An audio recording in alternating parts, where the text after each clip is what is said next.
Good morning. నేను Tirumala sir పత్తి పంట పొలంకి అయితే వచ్చిన. ఇది శుక్రవారం రోజు చేసినాము.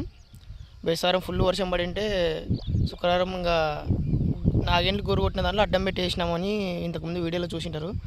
అయితే నేను 3 రోజుల తర్వాత వచ్చి చూస్తే అక్కడక్కడ మొలకలు మొలిచినాయి.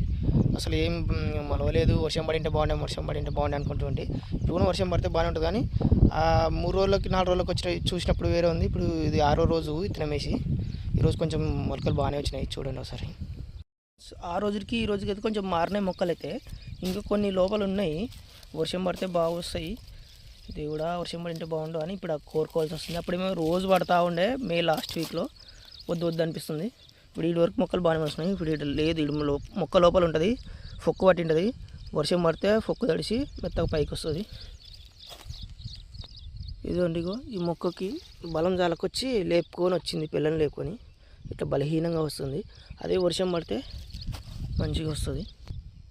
ఇదిగోండి, ఇక్కడ ఒక మొక్క లేపుకొని రాలేక వంకర తిరిగింది. అది ఇంకా తట్టుకోలేక మెడ ఇరిగి అట్లే చచ్చిపోతుంది లోపలనే. ఇట్లాంటివి వస్తున్నాయి. ఇంకా రేపు ఎల్లుండికి బాగా రావచ్చు. ఏమంటే మేము ఉడికి సార్ల మీద వేసినాము. కొంచెం బెటరు. అప్పటికి ఇప్పటికైతే కొంచెం మొన్నటికి 3 రోజులు 4 రోజులు అప్పటికి వేరే ఉంది. ఈరోజు 6వ రోజుకి వేరే కనపడుతున్నాయి మొక్కలు. అయితే 3 days 4 daysకి వచ్చినప్పుడు ఏం మొలిసలేదు. ఇంకా చెడిపోయాలన్న అంత బీపీ లేచింది. ఇంకా కొంచెం ఈ మొక్కలు కనిపిస్తున్నాయి.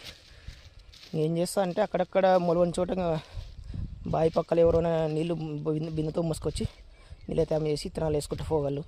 ఈ వర్షం పడకుంటే ఇంకా అంతే తప్పాలి. ఇంకో పొలం అయితే ఉత్త సాలు కొట్టి పెట్టినా, అది ఇత్తనం వేసలేను. 2 పొలాలు వేసిన. ఈ పొలం అయితే మోసారి మొలిచింది. ఇంకో పొలం ఉంది అక్కడ, దానికి పోయి చూస్తా. Okay friends, by.